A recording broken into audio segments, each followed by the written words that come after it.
Olá, sejam muito bem-vindos ao Consumidor em Pauta. Eu sou o João Custódio e estamos aqui de segunda a sexta-feira, às 7 horas da manhã e às 1h30 da tarde, trazendo muita informação relevante, com muita prestação de serviços. Tudo isso aqui na nossa TV, na TV Pública dos Gaúchos. E aqui abordamos assuntos como direito do consumidor, direito do trabalho, direito imobiliário, direito de família e sucessões, direito previdenciário e direito comercial, com questões relacionadas ao empreendedorismo e questões tributárias como imposto de renda. Então, se você tem dúvidas, mande a sua pergunta para nós no nosso e-mail consumidorimpauta@tve.com.br e também pelo nosso WhatsApp 51 985 946 773. E no programa de hoje vamos falar sobre uma pauta que sempre também recebemos muitas perguntas, as pessoas têm muitas dúvidas, que é sobre direito do trabalho. E quem está conosco hoje é um grande especialista no tema, Dr. Diego Paim, seja muito bem-vindo. Olá, João, muito obrigado. Faço aqui um alô especial para a nossa audiência, sempre muito qualificada, que manda as perguntas aqui para o programa. E um alô também especial para a nossa produção toda aqui da TVE, né, João? Sempre nos recebe muito bem, então estou muito honrado de participar aqui mais uma vez. Bom, então já vamos para a nossa primeira pergunta, que é do telespectador Hélio, aqui de Sapucaia. Ele falou o seguinte: fiz uma cirurgia no manguito rotador no ombro em 2023. Faço fisioterapia. Agora fiz ressonância no outro ombro e apontou ruptura. Meu médico cirurgião deu um laudo me afastando do trabalho até a recuperação. Fiz perícia pedindo a prorrogação, que foi negada. Trabalhava com carga e descarga. Tenho 63 anos e perdi meus pagamentos. Agora dependo de outras pessoas para sobreviver. Ele pergunta o que ele pode fazer, doutor Diego. Puxa, que situação complicada do Hélio, né? A gente lamenta muito, Hélio, a sua situação de saúde, né? O manguito rotador, para quem está nos assistindo e não sabe, é um conjunto de músculos e tendões do ombro. Então, quando está com lesão aqui, limita muito o movimento, gera muita dor.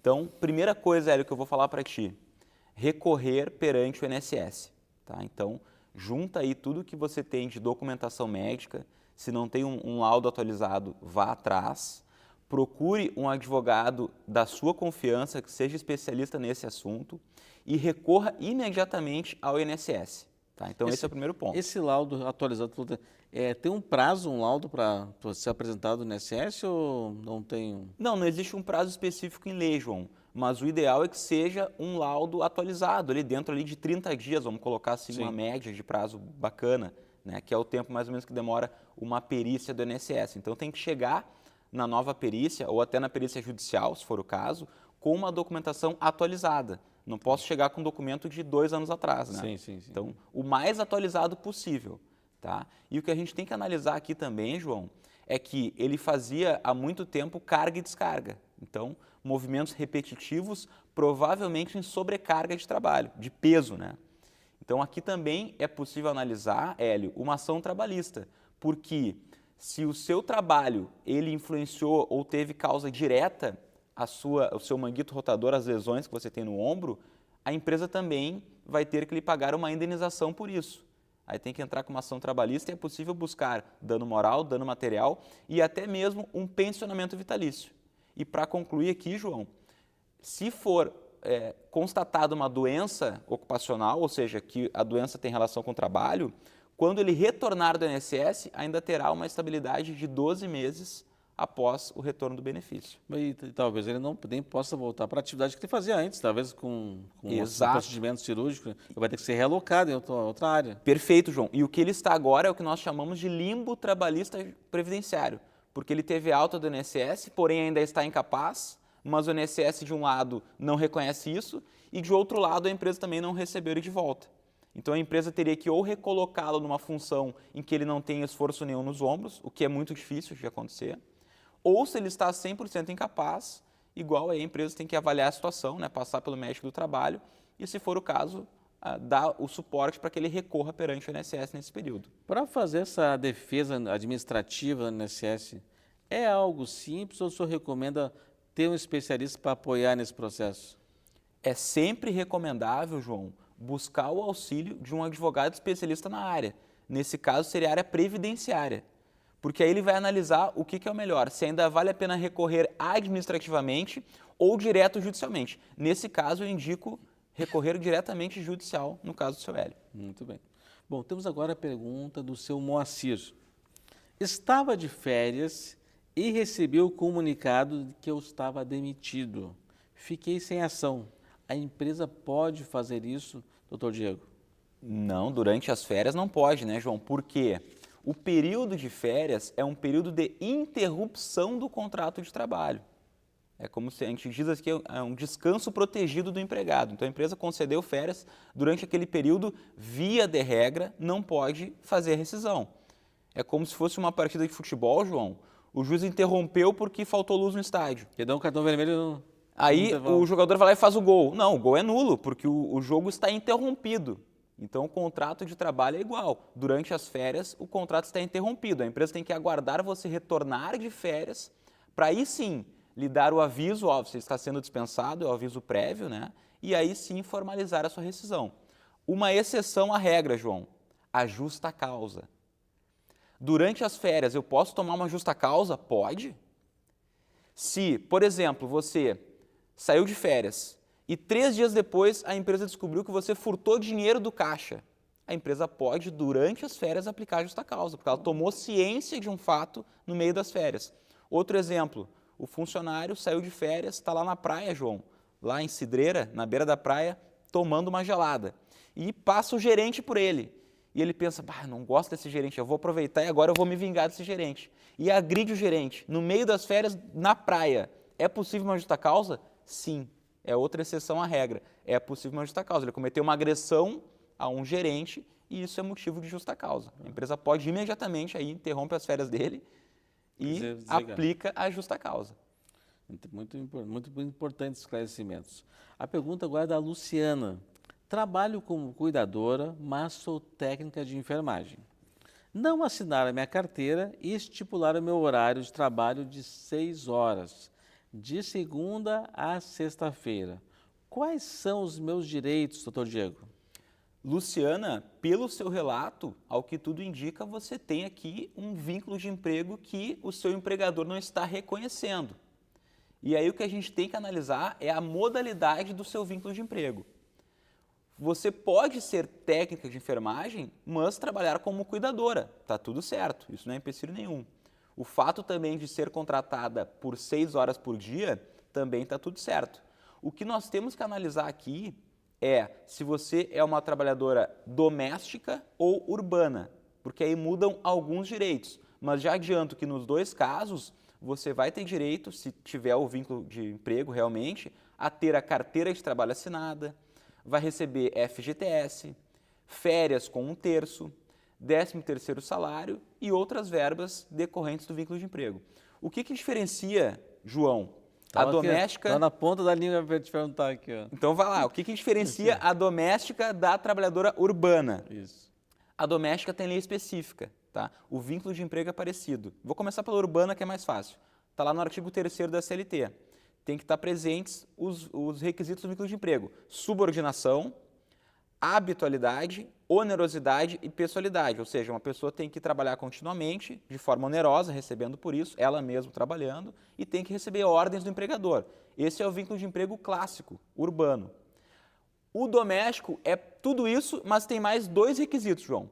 Tem que ter um trabalho mais de 2 dias na semana para configurar o trabalho doméstico, tá? E o empregador não pode ter fins lucrativos, ou seja, a doméstica tem que trabalhar numa residência no âmbito familiar e aquela família não pode explorar nada lucrativo, não pode ter empresa dentro de casa. Então, se for uma família que tem um motorista que trabalha somente para a família dentro da sua casa, é um trabalhador doméstico. E a cuidadora, idem. Se é uma cuidadora que foi contratada lá para cuidar do seu João, o vozinho que está precisando de cuidados dentro de casa, não tem fins lucrativos ali, é trabalhadora doméstica. Bom, temos agora a pergunta de um telespectador anônimo. Caso eu entre na justiça contra a empresa onde trabalho por acúmulo de função, posso ser prejudicado? E se eu perder, terei que arcar com todas as despesas dos dois lados, doutor Diego? Bom, então são duas perguntas, né? Primeiro caso, se ele pode perder se entrar com uma ação. Teve uma mudança na reforma trabalhista de 2017 que previu isso. Antigamente o trabalhador entrava, se perdesse, está tudo certo. Aí veio a reforma trabalhista e trouxe uma previsão lá, que se o trabalhador perder, pagaria custas e honorários para o advogado da parte contrária. Só que na prática, João, o que acontece? A grande maioria dos trabalhadores que entram na justiça não tem renda. São trabalhadores de baixa renda. Então, o entendimento atual do TST e até mesmo do nosso TRT aqui do Rio Grande do Sul é de que se a pessoa recebe até 40% do teto do benefício geral da Previdência Social, que equivale mais ou menos a R$ 3.200, isso está na CLT, tá? É um requisito objetivo para hipossuficiência, ou se a pessoa assina uma declaração de que não tem condições de arcar com esses custos do processo, a Justiça concede o benefício da justiça gratuita e aí, nesse caso, a pessoa não vai pagar custas e honorários. Então, na prática, João, sendo mais objetivo, na prática, o trabalhador que perde não tem pagado, não tem que pagar custas e honorários. Tá? Se ele ganhava 10 mil, mas está desempregado. É relativo, ele né? Pode fazer lá um termo de dizer que não tem que pagar, porque está desempregado. Exatamente, pode assinar uma declaração e o TST tem um entendimento, é simulado, inclusive. E ano passado, 2024, até teve uma decisão recente que ratificou isso. Se tem a declaração, ele vai ter direito à justiça gratuita. E a segunda pergunta que o telespectador fez é se ele pode entrar sem sofrer alguma retaliação da empresa. Sim, todo cidadão tem direito constitucional de acesso à justiça. Então, está se sentindo lesado, procure um advogado e você tem direito de recorrer à justiça sem sofrer nenhuma retaliação ou assédio por parte da empresa. Mas, na prática, a gente sabe que a empresa pode fazer a dispensa sem justa causa, né, João? Então, tem que avaliar bem com o advogado essa situação. Bom, ótimos esclarecimentos até aqui, mas vamos ter que fazer um breve intervalo. É bem rapidinho, já já voltamos.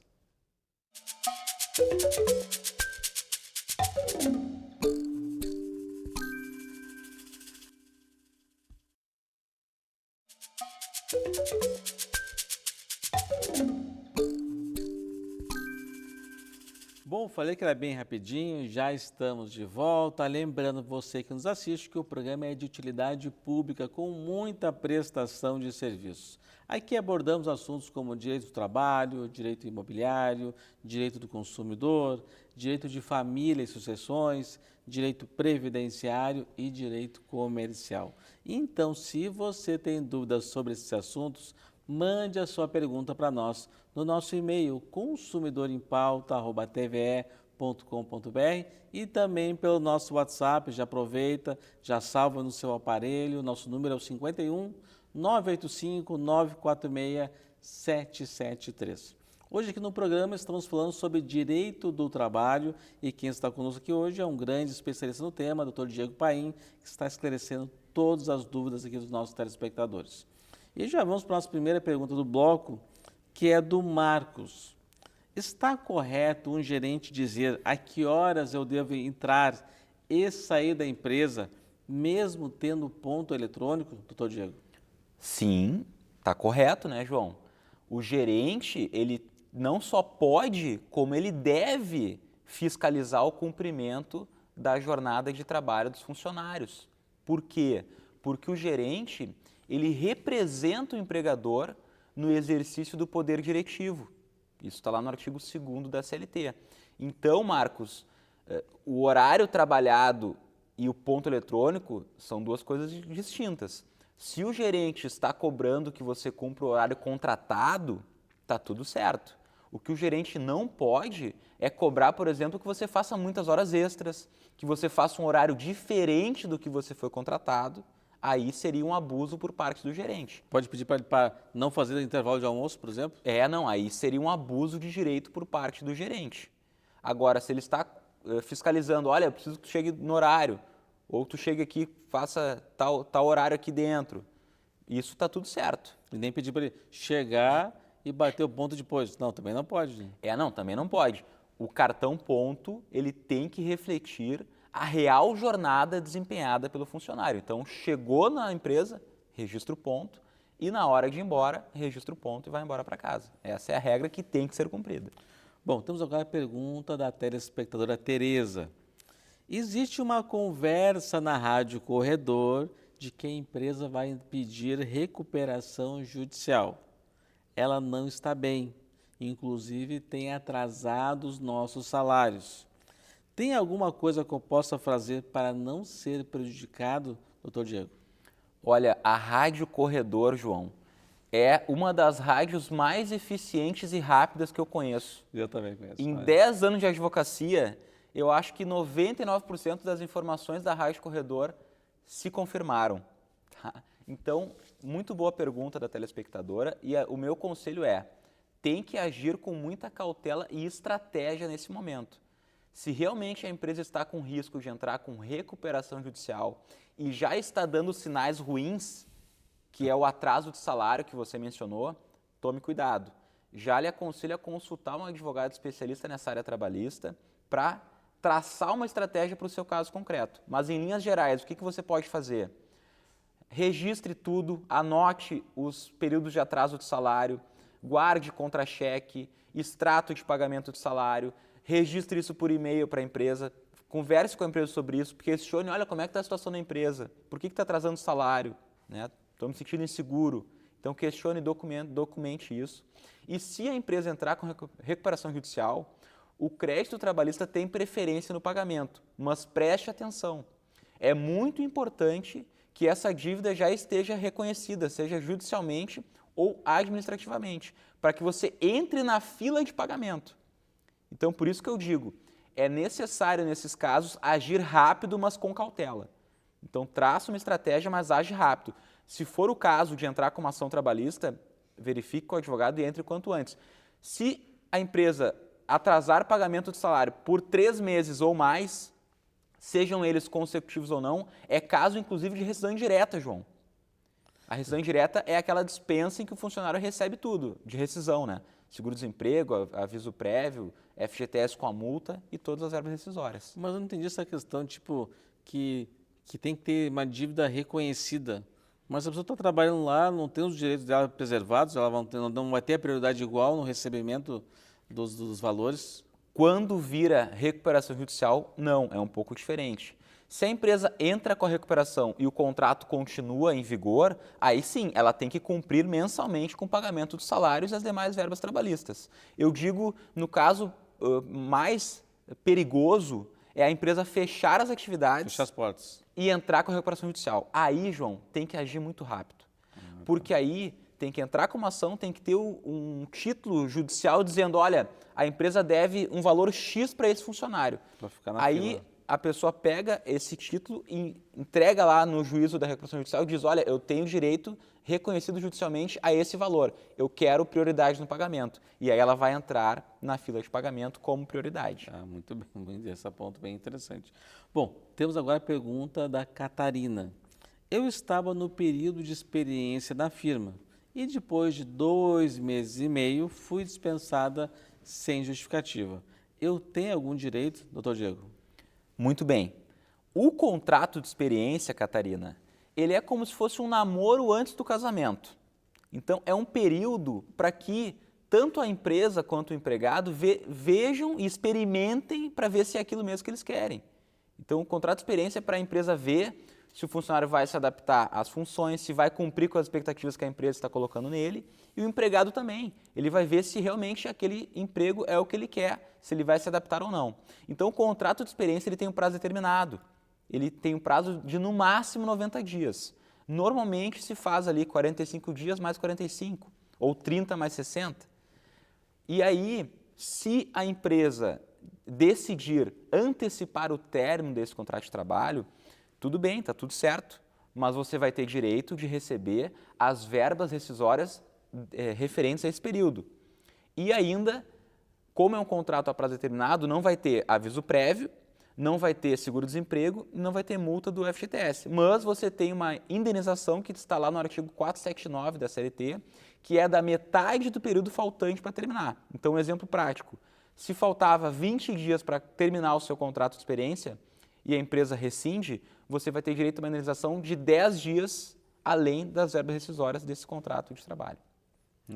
Eu achei que tinha que receber tudo, não, então é 50%. É metade do período faltante. Assim como, João, se o empregado decide, não quero mais trabalhar aqui, não vou seguir o contrato de experiência, ele tem que indenizar a empresa metade do período faltante. Mas se ele cumprir os 90 dias certinho ali, ele não precisa dar aviso prévio. Ó, não vou continuar, muito obrigado pela oportunidade, mas não me senti bem e tal. Isso. Vou buscar, mas ele também não precisa cumprir aviso prévio também. Perfeito. É um término normal do contrato de experiência e ele vai ter direito de receber as rescisórias igualmente. Férias proporcionais ao período trabalhado, os 90 dias, com 1/3. 13º também, os dias trabalhados e eventual adicionais que ele tinha direito. Bom, temos agora a pergunta do César. Estou cumprindo aviso prévio e terei que faltar 2 dias ao trabalho para acompanhar meu pai, que vai fazer uma cirurgia. A empresa pode descontar esses 2 dias que eu teria em cima do que eu teria direito a receber? É possível apresentar um atestado de acompanhante e não sofrer descontos nesse caso, doutor Diego? Tudo é possível, João. Se a empresa aceitar, é possível. Mas, pela lei, a empresa não é obrigada, César, a aceitar esse atestado de acompanhante do seu pai para fins de abonar falta. Então, você pode explicar para a empresa, entrega o atestado, pode pedir para eles não descontarem, mas fica a cargo da empresa. A empresa não é obrigada a descontar. Quando que a empresa tem que abonar falta? Quando tem, por exemplo, um atestado médico do empregado. Olha, eu estava com problema de saúde, fui no consultório lá e estou incapaz para trabalhar nesse dia. Aí, ok. A CLT traz também outras hipóteses, João, lá no artigo 473, acompanhar filho menor de 6 anos em consulta médica, né, 1 vez por ano, acompanhar a esposa em até 6 consultas durante a gestação, acompanhar também, fazer exame preventivo de câncer, enfim, tem outras hipóteses na lei. O atestado de acompanhante só vai ser obrigatório a empresa aceitar se tiver previsão na norma coletiva, mas é muito difícil ter. Não é claro também. Não é comum ter. Mas então, em linhas gerais, a empresa não é obrigada a aceitar. Mas também a empresa não pode aplicar uma justa causa, João, já pensando no outro extremo, né? Tem justificativa, é uma falta justificada. É uma falta explicada. Ele explicou o motivo, mas legalmente não justificou. Então a empresa não tem obrigação de abonar, mas também não pode aplicar uma punição maior por causa disso. Bom, então indo para os nossos minutinhos finais, tem uma pergunta aqui da Margarida. Quem define a forma que será cumprido o aviso prévio? O trabalhador ou a empresa? Depende, Margarida. Vamos supor que a empresa dispensou o empregado sem justa causa. Aí, ela vai dar o aviso prévio para o empregado. Daqui a 30 dias vai estar rompido o seu contrato de trabalho. Você tem a opção, daí o empregado tem a opção de escolher. Ou, durante os 30 dias, ele vai trabalhar 2 horas a menos, ou ele vai trabalhar 30 dias menos 7, vai ter 7 dias de folga, digamos. Por que a CLT prevê isso, João? É um período que o empregado que ele vai poder procurar um outro emprego. Então é um benefício para o empregado para fins de protegê-lo, que nesse período de aviso prévio ele já possa buscar um novo emprego. Agora, se o empregado ele se demite, ele pede demissão para a empresa, ele tem que cumprir os 30 dias de aviso prévio. Se ele não cumprir, se ele chegar e dizer, olha, eu estou me demitindo, não venho mais, nunca mais trabalhar.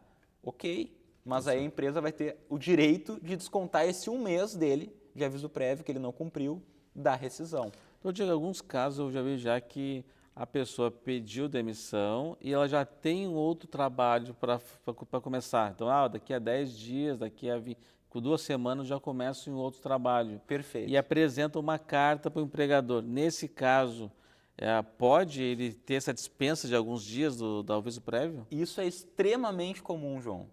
Só que, por lei, o empregador não é obrigado a dispensar. De novo, única exceção. Se tiver previsto em acordo coletivo ou na norma coletiva, convenção coletiva do sindicato da categoria, esse direito específico para essa categoria, aí sim. E eu recordo que o Sindsaúde era uma categoria que tinha essa previsão na convenção coletiva. Tá? Então, se tiver na norma coletiva, você pode, aí tem direito de ter a isenção desse período de aviso prévio. Entrega o comunicado e pede para a empresa lhe dispensar. Doutor Diego, muito obrigado pelos ótimos esclarecimentos, como sempre. agradecer a nossa qualificada audiência, desejar uma boa semana. Até amanhã. Tchau, tchau.